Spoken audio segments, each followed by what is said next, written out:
Olá, eu sou o Emerson Ramos, seminarista e pastor da Igreja Presbiteriana em Congonhas.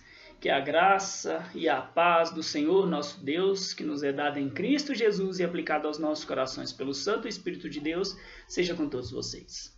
Bom, hoje nós estamos gravando a nossa 18ª lição e nós vamos falar a respeito da disciplina na igreja. Uma doutrina muito importante para a tradição reformada e que nos nossos dias tem sido de uma forma muito triste desprezada. Porque nós estamos vivendo um tempo em que, infelizmente, muitas das igrejas professamente cristãs têm se estado capitulando ao espírito dos nossos dias. Então, olha-se e vê-se e fala-se de um Jesus e de um evangelho que é amor, ternura, que nunca julga e que de modo nenhum pode trazer disciplina. Mas hoje nós vamos estar falando a respeito do que é a disciplina, quais são os seus propósitos, como se aplica e por que se deve aplicar a disciplina. E isso vai ser a própria estrutura do que nós vamos lidar a respeito da disciplina hoje, tá bom? O que quais são os seus propósitos, o que as Escrituras dizem a respeito disso, como deve ser aplicada, por que deve ser aplicada. E nós vamos terminar falando sobre como ela é aplicada na Igreja Presbiteriana do Brasil, tá bom?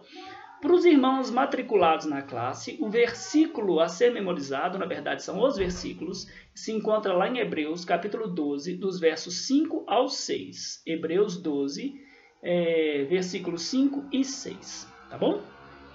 Bom, nestas nossas lições que visam preparar os novos membros a serem recebidos na IPB, na Igreja Presbiteriana em Congonhas, na nossa última aula, nós estudamos a respeito do que é ser um membro da igreja. O nosso tema foi a membresia na igreja local. Ali nós aprendemos algo muito importante para a fé cristã, que o nosso relacionamento com a igreja visível, ele fala diretamente do nosso relacionamento para com o Senhor Jesus Cristo, como nós aprendemos da experiência de Paulo. Isso significa que os que desprezam a comunhão com a igreja local, como membros da família da fé, eles não estão só demonstrando uma incapacidade de amar pactualmente, mas também demonstram a sua falta de amor pelo próprio Senhor Jesus Cristo. É por isso que nós podemos tomar aquelas palavras de Paulo, do Senhor Jesus a Paulo, lá no capítulo 9 de Atos, onde Cristo lhe diz: Saulo, Saulo, por que me persegues? E aplicá-la a muitos que se dizem cristãos nos dias de hoje, dizendo: crente, crente, por que me desprezas? Então nós devemos ter isso em mente. Ser membro da igreja local é mostrar que eu estou comprometido com o Senhor Jesus Cristo.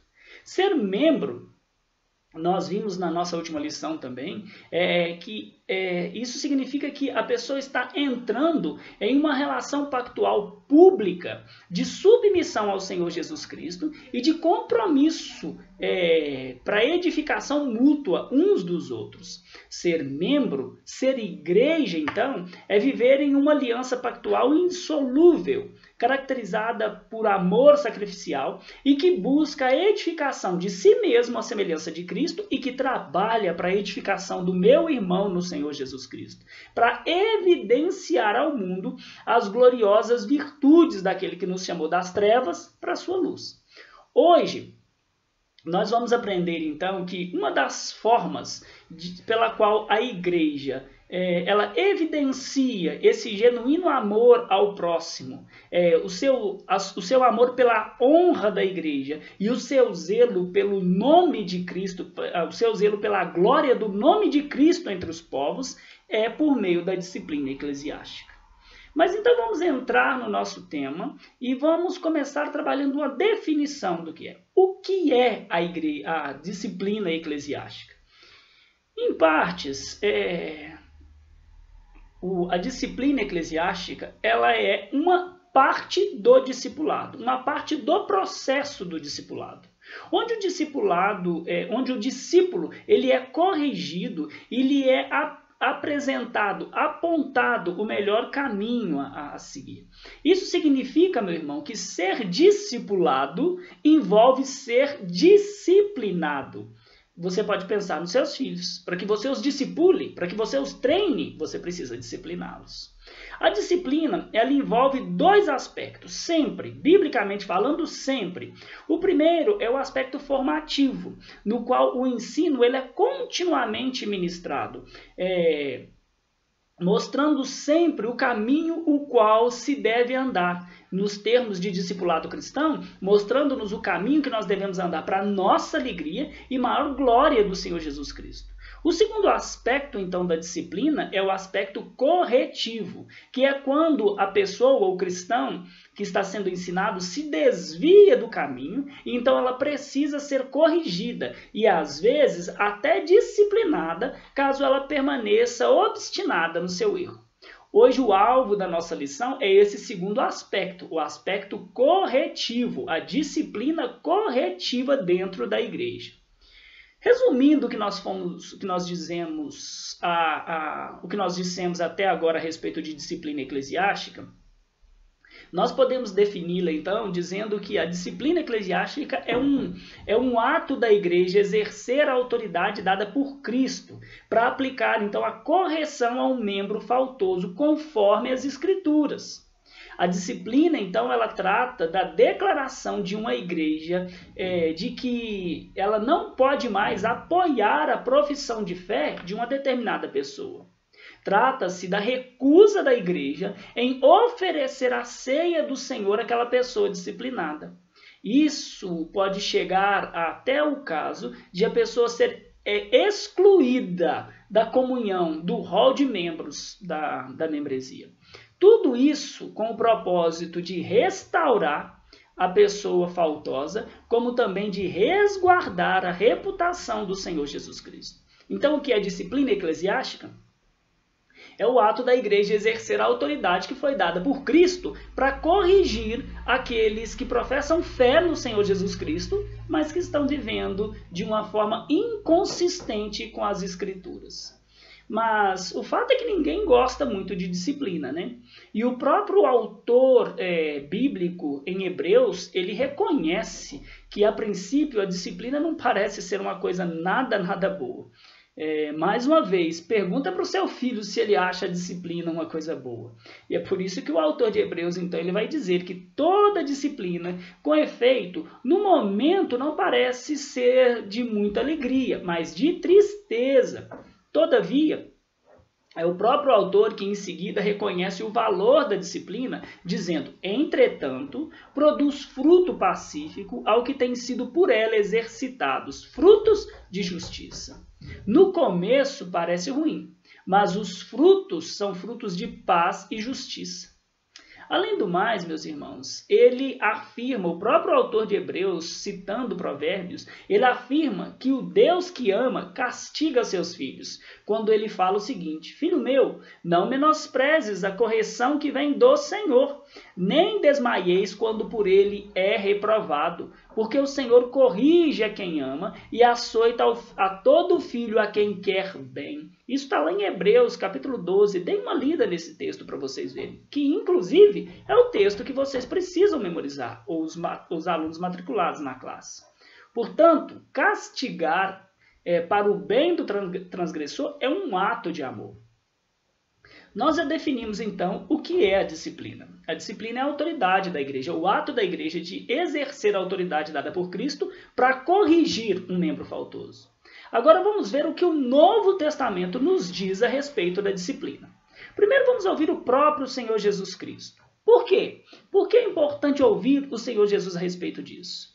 Porque nós estamos vivendo dias em que muitos olham para Cristo como um modelo a ser seguido de docilidade e amor fraternal que nunca julga ninguém. Afinal, essas pessoas alegam, não foi o próprio Senhor Jesus Cristo que disse, lá em Mateus 7,1, não julgueis para que não sejais julgados? O problema é que muitos desses defensores dessa caricatura do Senhor Jesus ignoram o fato de que em Mateus 7 o que Jesus está fazendo é proibindo o julgamento hipócrita.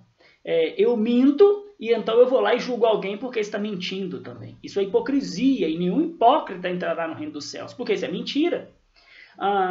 Além do mais, no Novo Testamento, a primeira pessoa a falar sobre julgar e aplicar disciplina na igreja foi o próprio Senhor Jesus Cristo. Nós vemos isso lá em Mateus 18, dos versos 15 ao 17. Está escrito assim: se teu irmão pecar contra ti, vai arguí-lo entre ti e ele só. Se ele te ouvir, ganhaste o teu irmão. Se, porém, não te ouvir, toma ainda contigo uma ou duas pessoas, para que, pelo depoimento de 2 ou 3 pessoas, toda palavra se estabeleça. E se ele não as atender, dize à igreja. E se recusar a ouvir também a igreja, considera-o como gentil e publicano. Aqui nós vamos perceber 3 preocupações básicas do Senhor Jesus nesse texto. A primeira é a sua intenção de que o pecador se arrependa.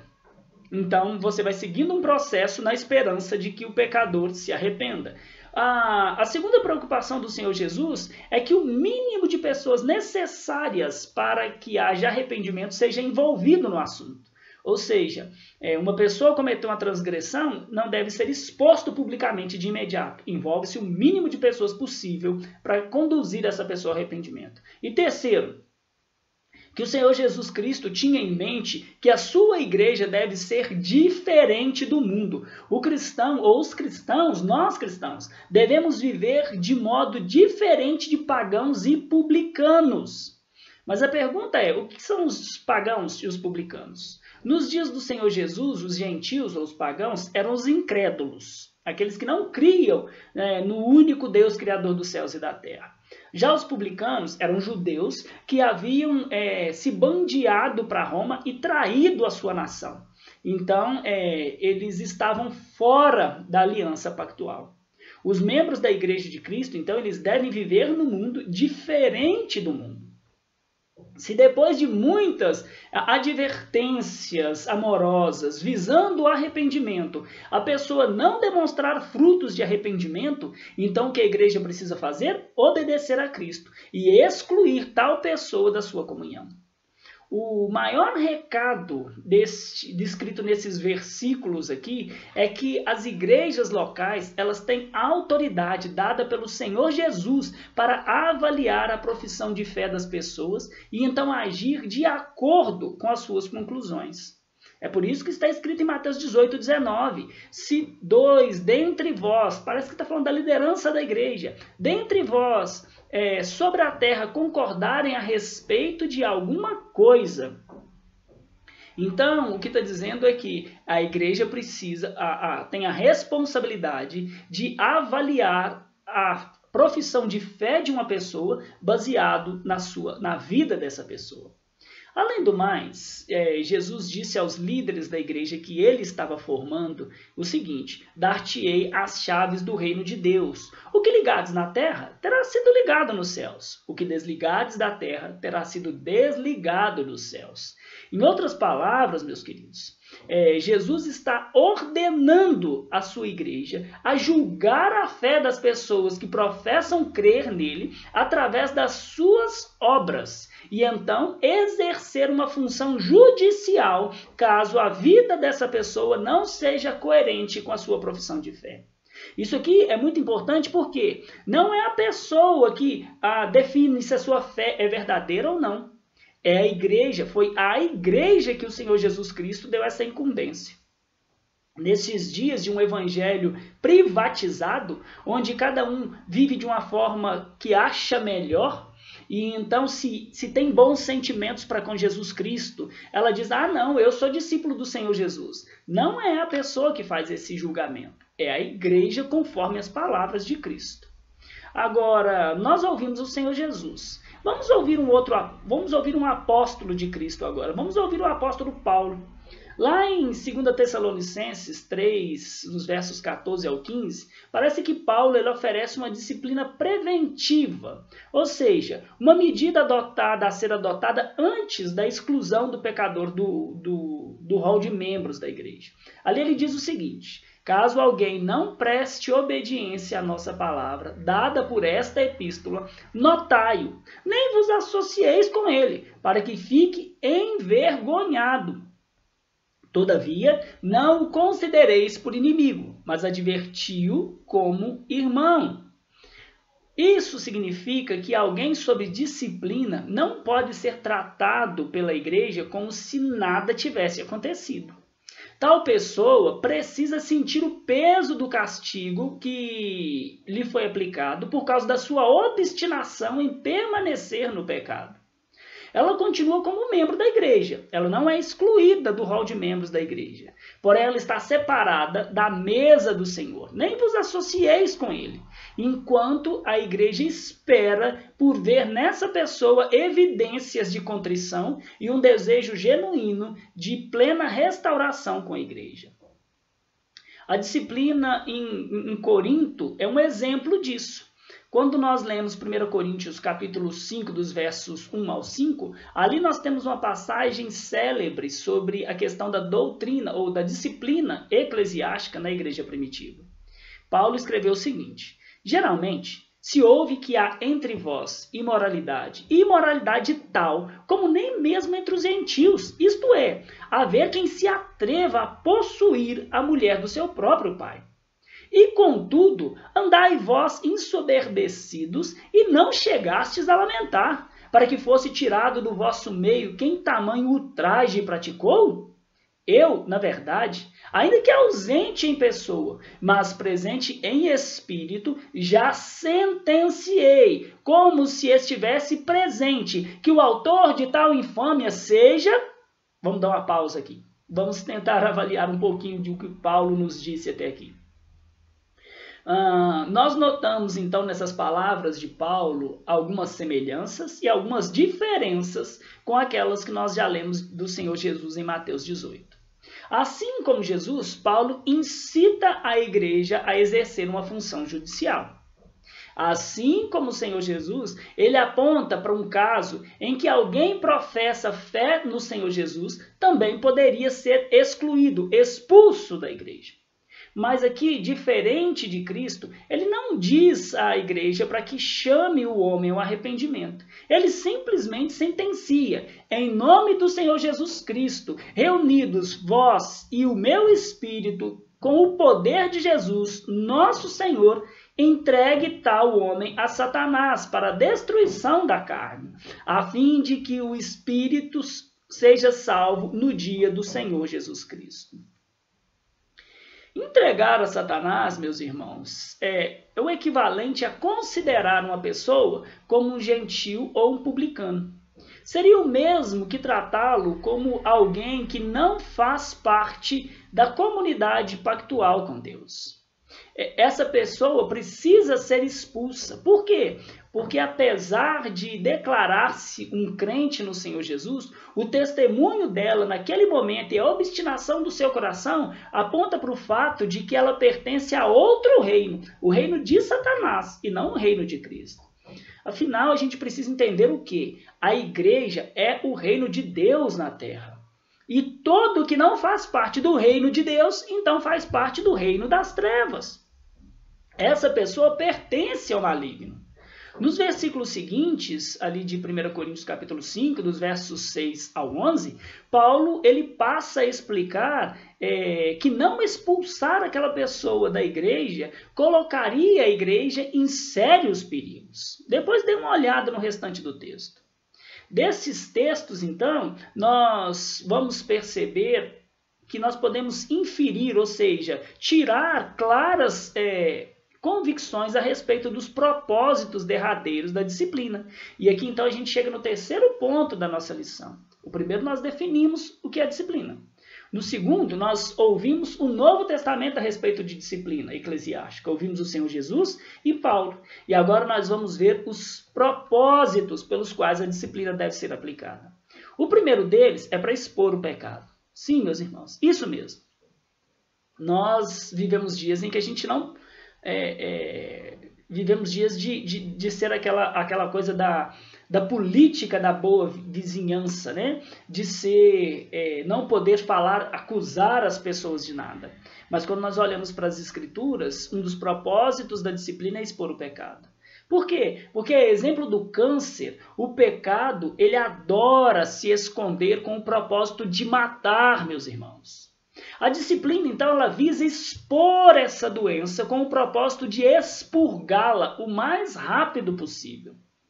Um segundo propósito geral para a disciplina é advertir para um julgamento maior que virá. Quando, ao expor e julgar uma situação pecaminosa na igreja, o que essa igreja está fazendo é encenando uma pequena peça para apontar para um julgamento muito maior que se aproxima. Julgamento esse que naquele dia não haverá oportunidade para arrependimento e para a fé. Então a igreja, ao fazer isso, exorta a pessoa faltosa a examinar a verdade de que um dia ela terá que prestar contas a Deus por aquilo, na esperança de conduzir a pessoa ao arrependimento, que é justamente o terceiro propósito da disciplina, levar as pessoas ao arrependimento.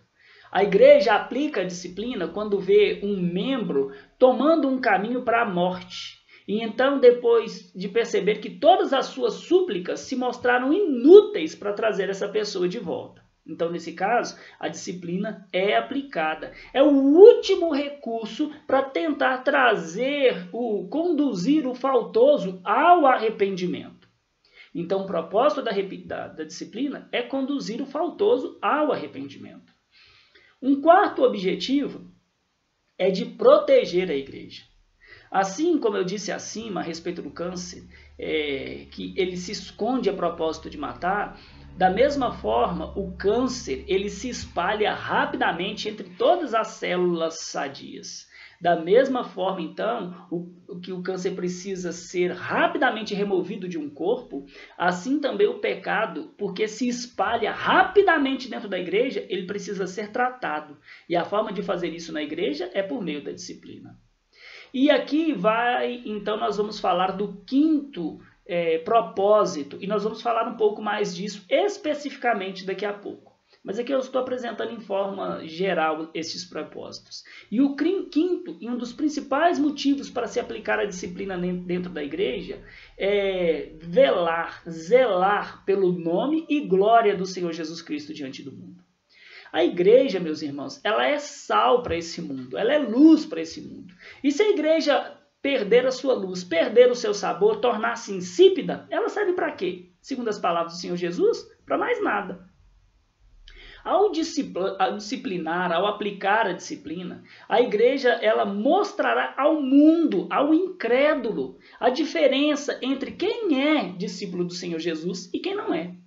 Ouçam com bastante atenção isso, meus irmãos. Gostemos ou não, quer nós queiramos ou não, nós somos a referência que o mundo tem para tirar as suas conclusões a respeito de quem é o Senhor Jesus Cristo. A disciplina, então, na igreja, em essência, ela consiste em assegurar que os representantes de Jesus na terra representem ao Senhor Jesus e não a outra pessoa. Mais ainda, a necessidade da disciplina, ela está muito clara nas Escrituras, como nós vimos até aqui. Mas, apesar disso, há muitas pessoas que duvidam, questionam a doutrina da disciplina eclesiástica e se fazem perguntas válidas que precisam ser tratadas, do tipo, o evangelho não é sobre perdoar pecados? Então por que nós devemos castigar o pecador? Aí nós precisamos avaliar isso, responder essa aparente tensão à luz do evangelho. E aqui então nós entramos no nosso quarto ponto da nossa lição, onde nós vamos aprender que o evangelho exige a aplicação da disciplina. Meus irmãos, a disciplina, ela basicamente se concentra na ideia de corrigir o pecado, corrigir o pecador. Porém, todos nós concordamos que o evangelho, ele fala sobre o quê? Ele fala sobre Deus perdoar pecados. Se Deus perdoa pecados, por que nós devemos então nos preocupar em corrigir os pecadores? Dessa forma, o cristão, então, eles não deveriam simplesmente perdoar ao invés de se preocupar em disciplinar? Meus irmãos, se nós pensarmos no Evangelho somente em termos de perdão de pecados, de amor incondicional e de aceitação da profissão de fé das pessoas, sem que haja regeneração, então, de fato, nós não vamos ter nenhum tipo de recurso ou fundamento para poder lidar com essa aparente tensão, essa aparente discrepância entre perdoar e disciplinar. Logo, se a gente pensar no Evangelho dessa forma, o pecado ele não vai ser mais tratado na igreja, e então as igrejas começarão a seguir os padrões devassos do mundo. E eu acredito que ninguém espera que a igreja faça isso, mesmo os que possam achar que a disciplina não deve ser usada nas Escrituras. Mas percebam isso, para nossa alegria, o verdadeiro evangelho bíblico, ele trata não apenas da questão do perdão da culpa, mas também trata do problema da corrupção do pecado que habita no homem, com a promessa de uma nova natureza, com a promessa de regeneração. E é o conhecimento da promessa divina de que aquele homem que nasceu de novo não pode mais viver sob o domínio, não pode mais ser escravo do pecado, como nós vemos Paulo falando em Romanos 6,4. Por causa destas promessas é que o Evangelho exige que a igreja aplique a disciplina ao demonstrar que aquelas pessoas que nasceram de novo devem viver em conformidade com esse novo nascimento. A boa nova do Evangelho, meus irmãos, promete sim o perdão para o pecado, para a culpa, por meio da obra que o Senhor Jesus Cristo realizou na cruz. Por isso que está escrito, agora, pois, nenhuma culpa há para os que estão em Cristo Jesus. Mas esse evangelho, essa boa nova, também promete a libertação do domínio do pecado, oferecendo àquele que nasceu de novo a semente divina, o Espírito Santo, para que essa pessoa tenha uma nova natureza de obediência à lei de Deus. É por isso que Paulo, logo depois de escrever que já não há mais culpa para os que estão em Cristo Jesus, ele vai dizer no mesmo capítulo de Romanos, no versículo 4, que nós recebemos o Espírito, nós fomos libertos da culpa, a fim de que o preceito, ou seja, o mandamento da lei, se cumprisse em nós. E nós quem? Que nascemos de novo, que não andamos mais segundo a carne, mas segundo o Espírito Santo. É somente dentro desse evangelho que promete tanto perdão para a culpa como libertação do domínio do pecado é que a disciplina pode fazer algum sentido. Agora, eu falei agora há pouco que um dos propósitos pelo qual a disciplina é aplicada é zelar pela reputação de Cristo. E nós vamos falar um pouquinho mais sobre isso agora. E aí eu espero que com isso haja ainda maior compreensão a respeito da necessidade de aplicar a disciplina dentro da igreja. A disciplina, ela é sobre o nome do Senhor Jesus Cristo. E aqui eu estou falando da disciplina eclesiástica, no contexto do que nós estamos falando. Ela foi estabelecida por Jesus para velar por sua reputação diante do mundo. Cristo confiou à igreja a missão de ser baluarte da sua santidade e do seu caráter. É a igreja que representa Cristo no mundo. A igreja, por isso, deve ser uma comunidade de pequenos cristãos, de pequenos cristos. Na verdade, a palavra cristão significa isso, pequeno Cristo. Aos cristãos é dado o dever de viver para proclamar as virtudes daquele que vos chamou das trevas para a sua maravilhosa luz, conforme nos ensinou o apóstolo Pedro na sua epístola, capítulo 2, versículo 9, na sua primeira epístola. A disciplina, portanto, é a reação da igreja quando um professo cristão não representa Jesus Cristo corretamente no mundo e nem revela desejo de representá-lo. Quando nós lemos Mateus, capítulos 16, capítulos 18, nós vamos perceber que Jesus deu às igrejas locais a autoridade das chaves do reino de Deus. Para quê? Para confirmar a profissão de fé de algumas pessoas e assistir, ajudar esses cidadãos dos céus que nasceram pela fé. A igreja não torna uma pessoa crente. Entendam isso. Essa é uma obra que pertence ao Espírito Santo. Por outro lado, a igreja, ela é a embaixada do reino de Cristo sobre a face da terra. E Jesus deu a ela autoridade para que pelo julgamento dos frutos possa declarar quem é ou quem não são os cidadãos deste reino. É por isso que o Senhor Jesus Cristo falou àqueles que ele estava preparando para serem os futuros líderes da sua igreja: o que ligardes na terra terá sido ligado nos céus. O que desligardes na terra terá sido desligado nos céus. A excomunhão, quando a igreja excomunga, exclui alguém do seu rol de membros, o que ela está fazendo, então, é desligando essa pessoa do reino de Deus na terra. A igreja está, então, falando que ela não pode mais confirmar a profissão de fé daquela pessoa que ela está excomungando. Nós não estamos aqui tratando do coração da pessoa.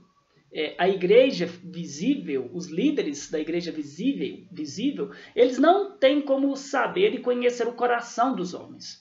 E percebam, Jesus não nos mandou julgar o coração das pessoas. Paulo não nos mandou julgar o coração das pessoas. Paulo, Jesus e os outros apóstolos nos mandaram julgar as obras das pessoas. E então, se essas obras, se esses frutos não são frutos de um novo nascimento, a igreja precisa declarar que essa pessoa, naquele momento, não está vivendo como um cidadão dos céus, e então dizer ao mundo: neste momento, nós, a igreja de Cristo, não reconhecemos tal pessoa como alguém que pertença à igreja do Senhor Jesus. Portanto, meus queridos, a disciplina, ela não se trata apenas de corrigir pecado ou de fazer denúncias de pecado, mas ela trata de assegurar que os membros da igreja, de fato, representem Jesus de maneira correta. A igreja local foi instruída por Cristo para garantir, foi instituída, na verdade, por Cristo para garantir a credibilidade da fé.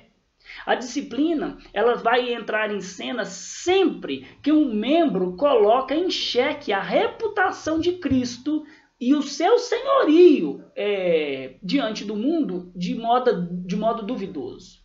Quando um cristão vive de modo que o mundo possa pensar que o evangelho é viver igual ao mundo, então a igreja precisa disciplinar essas pessoas. Em resumo, a disciplina na igreja, ela está totalmente centrada na reputação da pessoa do Senhor Jesus Cristo. Agora a pergunta é: quando a disciplina precisa ser aplicada? Quando ela é necessária? E esse é o sexto ponto da nossa lição. Ainda que nós sejamos regenerados, nós ainda somos seres finitos e caídos. Todos concordam com isso. E todos nós podemos, por causa do nosso estado de queda e de finitude, possuir pontos cegos em nossas vidas. Podemos estar desapercebidos a respeito de alguns atos errados. E nós podemos mesmo estar enganados a respeito de nós mesmos. Portanto, meus queridos, nós precisamos de uma contínua exortação, contínua disciplina, contínua correção. Na maioria das vezes, a disciplina na vida cristã, ela deve acontecer de maneira informal, particular. Como o Senhor Jesus diz que deve começar a disciplina. E para verdadeiros cristãos, esse princípio do processo será suficiente. O Senhor Jesus nos ensinou o quê? Se o teu irmão pecar contra ti, vai arguí-lo entre ele e ti somente. Também Paulo, ele vai nos ensinar lá em Gálatas 6, algo muito semelhante quando ele diz: irmãos, se alguém for surpreendido em alguma falta, vós que sois espirituais, corrige-o com espírito de brandura. Guarda-te para que não sejais também tentado. Aqui é importante nós notarmos que o verbo guarda-te está no singular, o que indica uma conversa particular entre a pessoa ofendida e o ofensor, entre um irmão piedoso e aquele que está vivendo de modo a fazer com que o mundo questione a santidade e a honra do Senhor Jesus Cristo.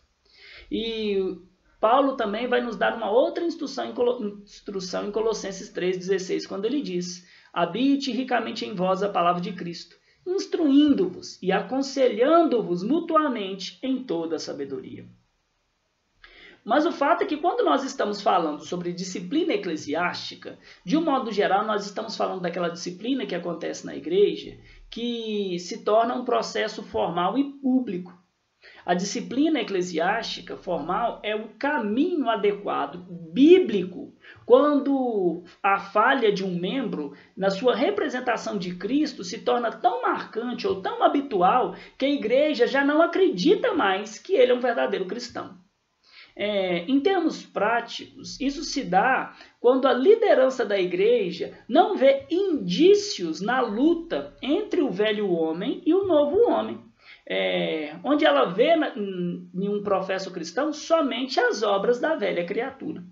A disciplina formal ou a exclusão, ela é recomendada quando o indivíduo ele parece insistir com gosto no pecado.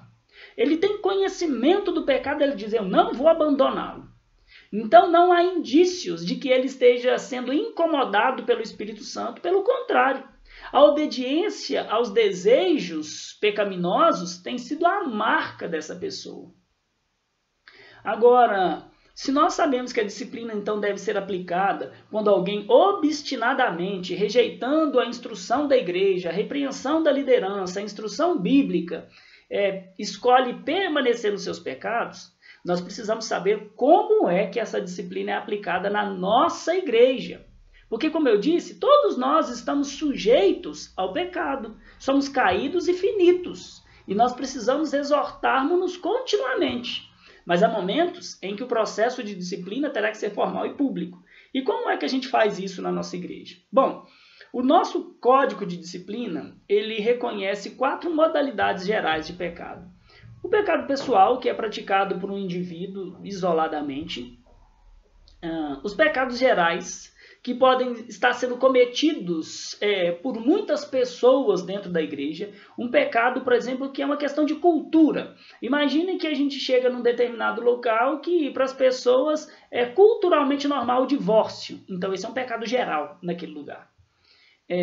Um outro tipo de pecado reconhecido pelo nosso código é o pecado público. Aquele pecado que se torna notório, que todos sabem que aconteceu.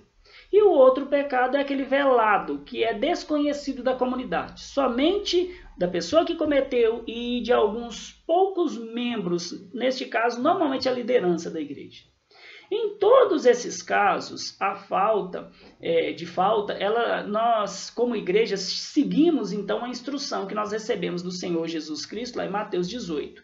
E o processo segue essa ordem: a admoestação pessoal, a admoestação diante do conselho, afastamento e exclusão, caso a pessoa permaneça endurecida nos seus caminhos. Como que funciona a admoestação?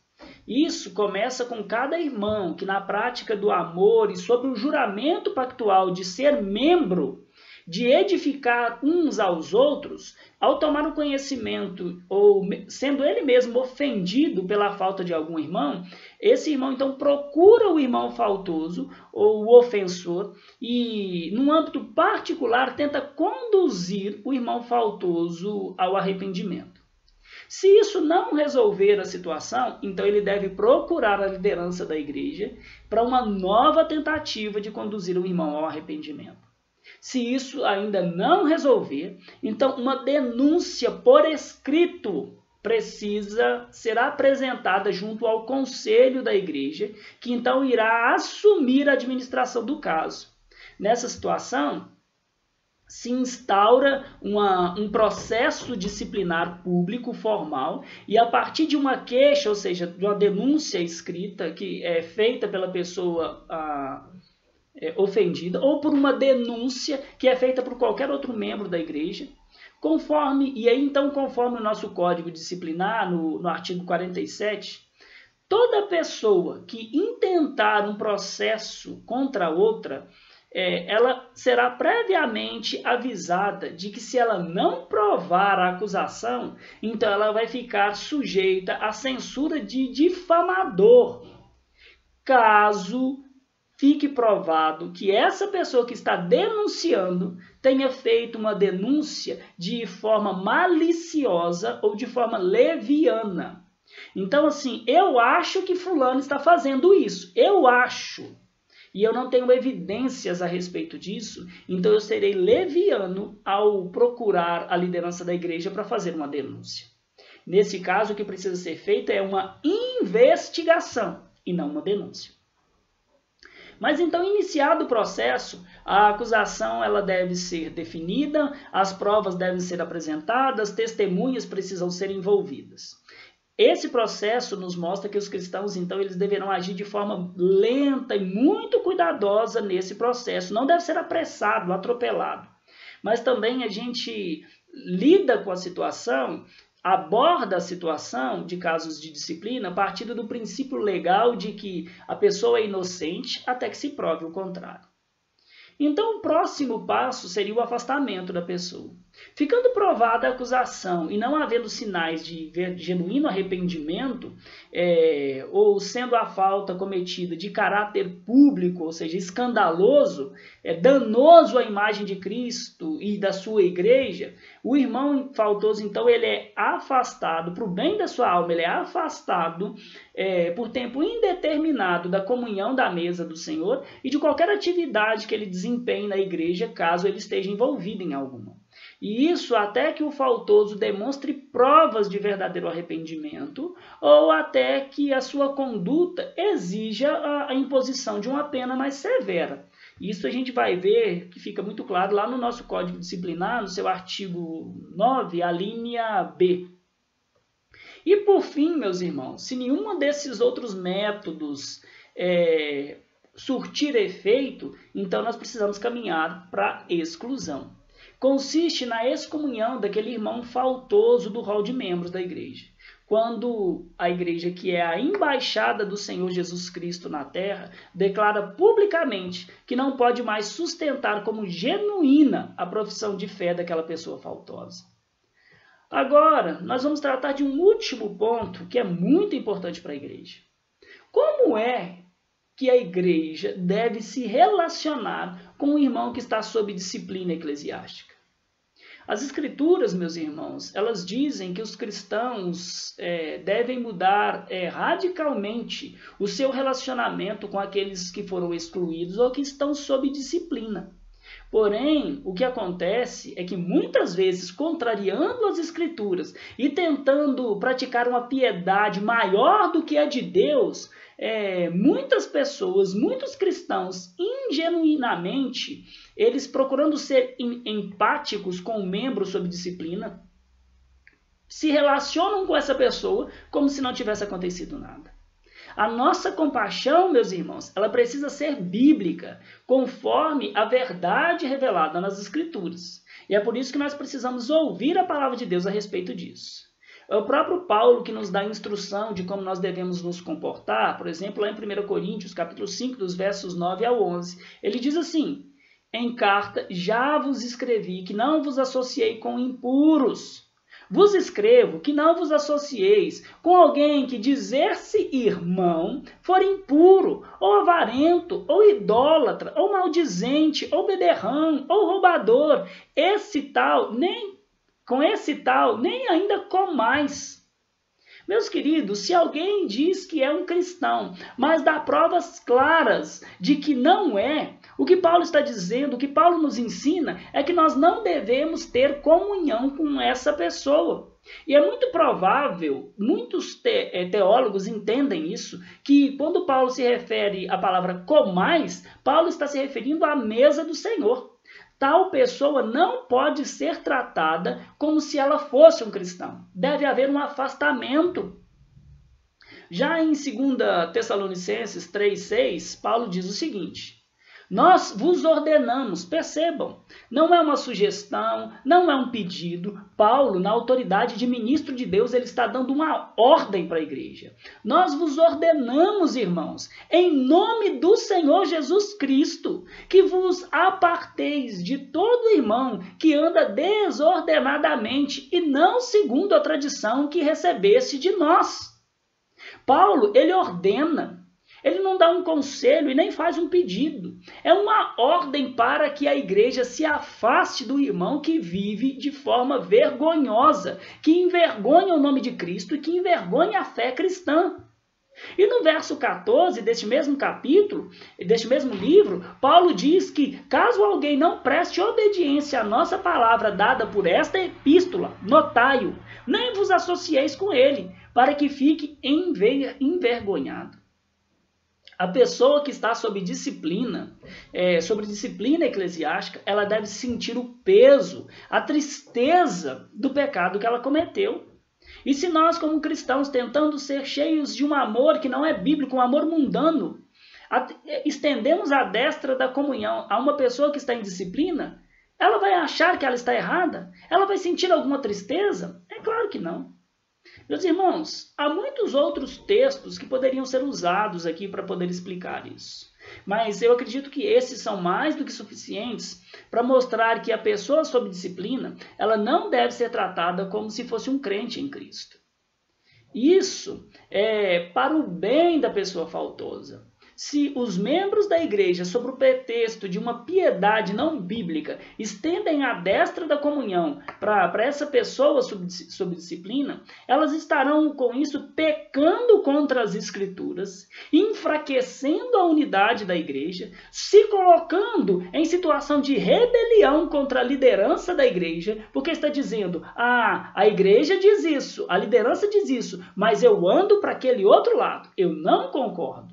E por fim, essa pessoa vai estar fazendo então que aquele irmão ou que aquela pessoa faltosa pense que ela está certa diante de Deus.